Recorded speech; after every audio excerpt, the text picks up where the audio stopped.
જય માતાજી મિત્રો, કેમ છો બધા? મજામાં છો ને?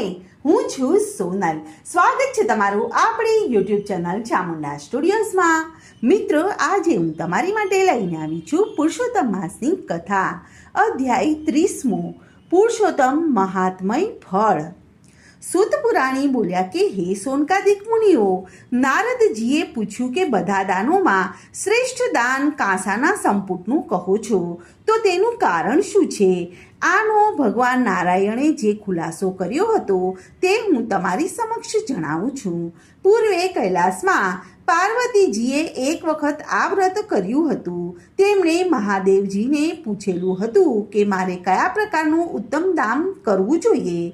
આ પ્રશ્નનો ખુલાસો કરતા મહાદેવે જણાવ્યું હતું કે સંસારમાં પુરુષોત્તમ વ્રત જેવું ઉત્તમ અને તરત જ ફળદાયી એક પણ વ્રત નથી.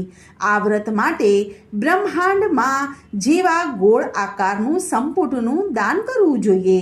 કાંસાના સંપુટમાં 30 પુડલા ભરી અને તેને નાળાછડી વીંટવીને તેનું દાન આપવું.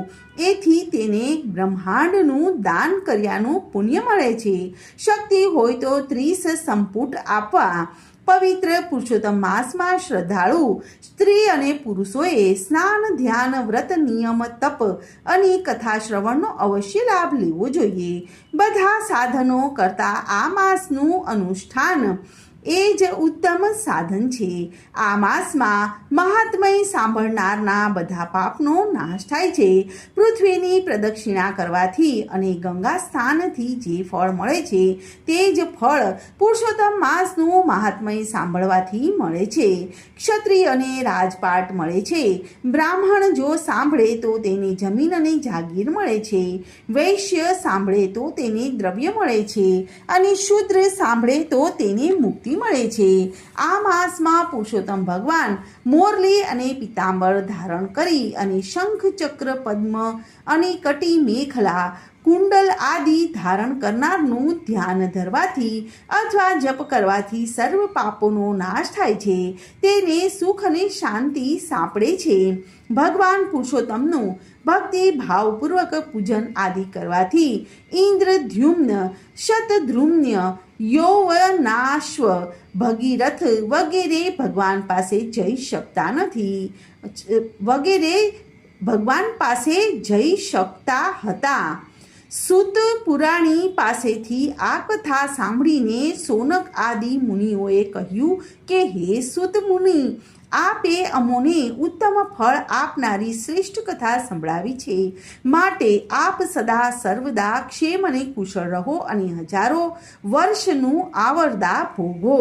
ઋષિ મુનિઓના આવા આશીર્વાદ પ્રાપ્ત કરી અને તેમની પ્રદક્ષિણા કરી અને સૂત પુરાણી તેમના નિત્ય કર્મો માટે ત્યાંથી પોતાના શિષ્ય સમુદાય સાથે વિદાય લીધી. તેમણે ભગીરથને કિનારે ચાલવા માંડ્યું. શ્રી બૃહ નારદીય પુરાણના પુરુષોત્તમ મહાત્મય ફળનો 30મો અને છેલ્લો અધ્યાય સંપૂર્ણ. હવે આપણે પુરુષોત્તમ માસની પાવન કથા સાંભળીએ.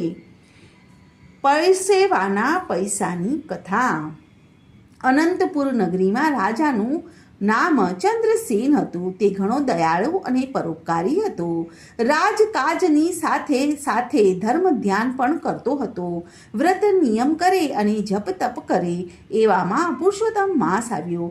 રાજાએ અને રાણીએ પુરુષોત્તમ માસનું વ્રત કર્યું. તેઓ દરરોજ નદીએ સ્નાન કરવા જતા હતા.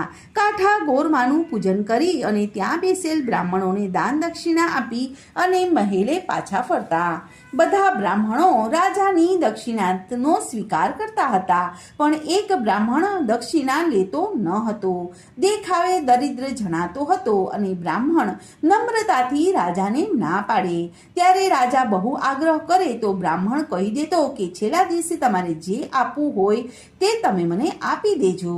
રાજાને થયું કે છેલ્લા દિવસે હું બ્રાહ્મણને ખુશ કરી દઈશ. આ બ્રાહ્મણ દરિદ્ર છે, તેથી તેને વધારે દક્ષિણાની આશા હશે તો કાંઈ વાંધો નહીં. છેલ્લે દિવસે હું તેને રાજી કરી દઈશ. આમ કરતા પુરુષોત્તમ માસનો છેલ્લો દિવસ આવી પહોંચ્યો. રાજાએ દરેક બ્રાહ્મણને એક એક સોનામહોર દાનમાં આપી અને છેલ્લે પેલા દરિદ્ર બ્રાહ્મણનો વારો આવ્યો. રાજાએ તેને 5 સોનામહોર આપી. બ્રાહ્મણ નમ્રતાથી બોલ્યો કે હે રાજન, આ દ્રવ્ય આપ ક્યાંથી લાવો છો? ત્યારે રાજાએ કહ્યું કે કેમ, મારા ખજાનામાંથી લાવું છું. ત્યારે બ્રાહ્મણે કહ્યું કે જાણીએ અજાણીએ અનીતિનું ધન પણ તમારા ખજાનામાં આવી ગયું હોય તો મારે આપની ખરી કમાણીનું ધન જોઈએ છે. રાજાએ પૂછ્યું કે આવો આગ્રહ રાખવાનું કંઈ કારણ છે? ત્યારે બ્રાહ્મણે કહ્યું કે હે રાજન, દક્ષિણા લેવાનો તો મારો ધર્મ છે. તમે આપવા જોગ અને હું લેવા જોગ છું, પણ મારે તો શુદ્ધ ધન જોઈએ છે. તમારા પરસેવાની કમાણી હોય તો મને આપો, તે હું ખુશીથી લઈ લઈશ. આ સાંભળીને રાજા બોલ્યો કે આવતીકાલે સવારે તમે મારા મહેલે આવજો, હું મારા પરસેવાની કમાણી તમને આપીશ. આ સાંભળીને બ્રાહ્મણને સંતોષ થયો. હવે તે પોતાને ઘેર ગયો. બ્રાહ્મણીને એમ કે આજે ઘણી બધી દક્ષિણા લઈને ઘેર આવશે, પણ ખાલી હાથે આવેલ જાણી અને તે બ્રાહ્મણ ઉપર ગુસ્સે થઈ. જ્યારે બ્રાહ્મણે જણાવ્યું કે રાજાએ આવતીકાલે દક્ષિણા લેવા માટે મને રાજમહેલે બોલાવ્યો છે, આથી બ્રાહ્મણી રાજી થઈ ગઈ અને બધો ગુસ્સો ઉતરી ગયો.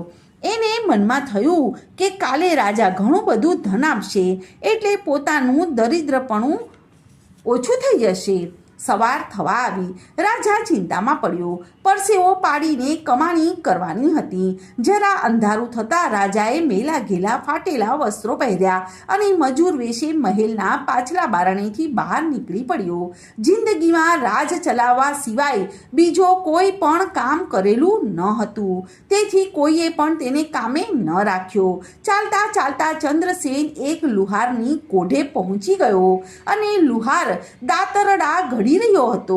તે એક હાથે ધમણ ફૂંકતો હતો અને બીજા હાથે લાલ ચોળ થયેલ લોખંડ ઉપર હથોડાના ઘા ઝીંકતો હતો. ચંદ્રસેને તેની પાસે જઈ અને કહ્યું કે હું મજૂર છું, મને કામ આપશો? તમે જે કહેશો તે હું કરીશ. ત્યારે લુહારે કહ્યું કે કામ તો છે, પણ આખી રાત ધમણ ફૂંકવી પડશે, હથોડાના ઘા મારવા પડશે. 8 કલાક કામ કરીશ ત્યારે હું તને 4 આના મજૂરી આપીશ. જો કબૂલ હોય તો કામ ઉપર આવી જા. ત્યારે રાજાએ કામ કરવાની હા પાડી. લુહારના કહેવા મુજબ તે કામ કરવા લાગ્યો. થોડીક વાર ધમણ હલાવતો, થોડીક વાર પછી ગરમ લોઢા ઉપર હથોડા મારવા માટે લાગી જતો. શરૂઆતમાં તો તેને કંઈ પણ ખબર ન પડી, પણ ધીમે ધીમે તેના હાથમાં છાલા પડી ગયા. માંડ કલાકો પૂરા થતાં તે તો પરસેવાથી રેબઝેબ થઈ ગયો અને હાથમાં એવા છાલા પડ્યા કે હથોડો પણ પકડાય એમ ન હતો. રાજાના આંખે અંધારાવા લાગ્યા. તેના હાથનો હથોડો ઉપાડવાની પણ તાકાત ન રહી. એ તો ત્યાં ને ત્યાં જ બેસી ગયો. ત્યારે લુહારે તેને ખખડાવી નાખ્યો. ત્યારે રાજા કરગરીને કહેવા લાગ્યો કે હવે મારામાં ઊભા રહેવાની પણ શક્તિ નથી. તમારે મને જે આપવું હોય તે આપો, અને જે આપશો તે હું રાજી અને ખુશીથી લઈને ચાલ્યો જઈશ. ત્યારે લુહારે ગજવામાંથી એક ઢબુડી કાઢી અને તે તેના તરફ ફેંકી. રાજાએ ઉપાડી અને ચાલતી પકડી. રાજાને આજે ભાન થયું કે જાત મહેનતથી પૈસો રળવો સહેલ નથી. તે તો ઢબુડી લઈ અને રાજમહેલે આવ્યો અને મજૂરના કપડાં કાઢી નાખ્યા. હાથ પગ ધોઈ અને હાથે લેપ લગાવી અને સૂઈ ગયો. પ્રાંતઃ કાળે રાજાએ ઉઠી સ્નાન કર્યું, પૂજા પાઠ કરી મહેલની અગાશીએ બ્રાહ્મણની રાહ જોતો ઊભો રહ્યો. થોડીક જ વારમાં બ્રાહ્મણ ત્યાં આવી પહોંચ્યો. રાજાએ નીચે ઉતરી અને બ્રાહ્મણને આવકાર આપી અને ઘરમાં બેસાડ્યો અને પછી રાજાએ ખિસ્સામાંથી ઢબુડી કાઢી અને બ્રાહ્મણને દક્ષિણામાં આપી.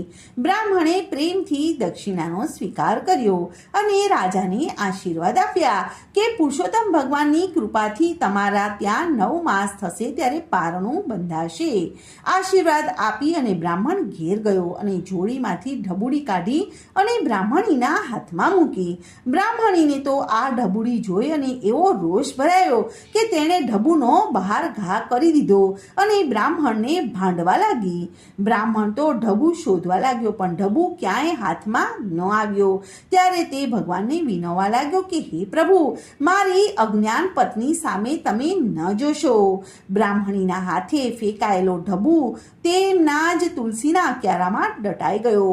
ભગવાનને કરવું હોય એનો છોડ ઉગ્યો અને થોડા જ વખતમાં એ છોડ ઉપર નવી જાતની શીંગો આવી. એક દિવસ બ્રાહ્મણીએ નવીન છોડની શીંગો ફોલીને તેમાંથી દાણા કાઢ્યા. દાણા જોઈ અને બ્રાહ્મણી નવાઈ પામી. આ સામાન્ય દાણા ન હતા, પણ સાચા મોતીના દાણા હતા. તે તો દોડતી જઈને પતિને છોડ પાસે લઈ આવી અને એક શીંગ ફોલી તેમાંથી જે દાણા નીકળ્યા તે બ્રાહ્મણને બતાવ્યા. બ્રાહ્મણ પણ આ દાણા જોઈ અને દિગ્મૂઢ થઈ ગયો. ખરેખર દાણા મોતીના જ હતા અને બ્રાહ્મણ સમજી ગયો કે આ છોડ બીજું કોઈ નહીં પણ રાજાએ આપેલ પોતાની પત્નીએ બહાર ફેંકી દીધેલ ઢબુનો જ ચમત્કાર છે. પછી તો રોજ 5 શીંગો છોડ ઉપરથી ઉતરવામાં આવતી હતી અને તેમાંથી 25 મોતી નીકળતા. તે તેઓ બજારમાં વેચી અને રોકડ રકમ ઊભી કરી લેતા હતા. થોડાક જ વખતમાં બ્રાહ્મણની દરિદ્રતા ચાલી ગઈ અને તે ધનવાન બની ગયો.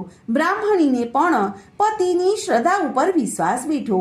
તેને પણ ખરી કમાણીનું મહત્વ સમજાવવા લાગ્યું. બ્રાહ્મણના પાડોશીઓ એકાએક બ્રાહ્મણને ધનવાન બનેલો જોઈ અને વિસ્મય બની ગયા. તેમને આમાં કંઈક ભેદ ગણાવ્યો અને તેણે તપાસ કરી તો જાણવા મળ્યું કે તેમના આંગણામાં પૈસાનું ઝાડ ઉગ્યું છે. તેની ઉપર શીંગો થાય છે અને આ શીંગમાંથી મોતીના દાણા નીકળે છે. બ્રાહ્મણે પોતાના મકાનની આસપાસ કાંટાવાળી વાડ બાંધી દીધી હતી અને પતિ અને પત્ની ઝાડની દેખરેખ રાખતા હતા, એટલે ત્યાં કોઈ પણ આવી શકે તેમ ન હતું. આ વાત ઉડતી પ્રધાનને કાને આવી. આ સાંભળી અને પ્રધાનની દાનત બગડી અને તેણે છોડ પડાવી લેવા માટે એક દિવસ 2-3 સિપાહીઓને લઈ અને બ્રાહ્મણને ઘેર ગયો અને કહેવા લાગ્યો કે હે ભૂદેવ, આ છોડ તમને રાજાએ આપેલ ઢબુમાંથી થયેલ છે, માટે તો આ રાજાનો ગણાય. તમે આટલા દિવસનો લાભ લીધો છે તો ભલે લીધો, હવે રાજાને છોડ લઈ જવા દો. બ્રાહ્મણ કંઈ બોલ્યો જ નહીં, પણ બ્રાહ્મણી બોલી કે કોણે કહ્યું કે આ રાજાના ઢબુનો છોડ છે? આ તો અમારા ખરા પુણ્ય અને પુરુષોત્તમ માસના વ્રતનું ફળ છે. પ્રધાન હસતા બોલ્યો કે અમે ખાતરી કરવા માંગીએ છીએ કે આ છોડના મૂળમાં ઢબુ છે કે નહીં. જો ઢબુ નહીં હોય તો અમે ચાલ્યા જઈશું. આમ કહી અને પ્રધાને મજૂરોને બોલાવી અને છોડ ખોદી કાઢવાની આજ્ઞા આપી. બિચારા બ્રાહ્મણ અને બ્રાહ્મણી લાચાર બનીને જોઈ રહ્યા. તેઓ પુરુષોત્તમ ભગવાનનું સ્મરણ કરતા રહ્યા. છોડવાળી જમીન ખોદવાનું કામ ચાલુ થયું. જમીન ખોદાતી જ રહી, પણ તેનું મૂળિયું દેખાતું ન હતું. મજૂરો ખોદીને થાકી ગયા, પણ છોડનું મૂળ દેખાતું જ ન હતું. આ વાત આખા ગામમાં ફેલાઈ ગઈ. તેથી લોકોના ટોળા બ્રાહ્મણના ઘર આગળ જમા થવા લાગ્યા. રાજાના કાને આ વાત આવી. તેમને દુઃખ થયું કે પ્રધાન મને પૂછ્યા વગર આ કામ હાથમાં લીધું તે યોગ્ય નથી કર્યું. રાજા તાબડતોબ ત્યાં આવી પહોંચ્યા અને ત્યાંની સ્થિતિ જોઈ અને એકદમ નારાજ થઈ ગયા. તેમણે પ્રધાનને ધમકાવ્યો અને આવું કરવા માટે તેને કોણે કહ્યું હતું? ત્યારે ચાલાકી વાપરીને પ્રધાને કહ્યું કે મહારાજ, આ તો રાજાની મિલકત ગણાય. આથી રાજ્યના હિત ખાતર મેં આ કાર્ય કર્યું છે. છતાં મારી ભૂલ થઈ ગઈ હોય તો મને માફ કરજો. પછી બ્રાહ્મણ અને બ્રાહ્મણી પાસે જઈ અને રાજાએ આ છોડ અંગે પૂછ્યું. ત્યારે બ્રાહ્મણ બોલ્યો કે હે રાજન, આપે મહેનત કરી અને દાનમાં આપેલ ઢબુમાંથી આ છોડ ઉગ્યો છે, એટલે તેના ઉપર અમારો અધિકાર છે. આ અમારા પુણ્યનું ફળ છે. અમે તેને કેમ કરીને તમને લઈ જવા દઈએ? ત્યારે રાજાને કહ્યું કે પ્રધાનજી, આ ધર્મરૂપી ઉગેલા છોડનું મૂળ જોવા માંગતા હતા, પરંતુ ધર્મના મૂળ ખૂબ જ ઊંડા હોય છે. તે મૂળને કોઈ પણ જોઈ શકતું નથી. પછી ઉખાડવાની તો વાત જ ક્યાં રહી? ત્યારે રાજાએ બ્રાહ્મણની ધર્મનિષ્ઠા અને શ્રદ્ધા ઉપર ધન્યવાદ આપ્યા અને હાથ જોડી અને રાજાએ બ્રાહ્મણ અને બ્રાહ્મણીની માફી માંગી. અને રાજાને આ જોઈ અને પરસીવાની કમાણીનું મહત્વ સમજાઈ ગયું અને ત્યારથી આથી રાજાએ પોતાની તિજોરીમાં કોઈ પણ અનીતિનો પૈસો ન આવે તે માટે રાજાના કારોબારીઓને તાકીદ કરી. બોલો પુરુષોત્તમ ભગવાનની જય. કૃષ્ણ કનૈયા લાલ કી જય.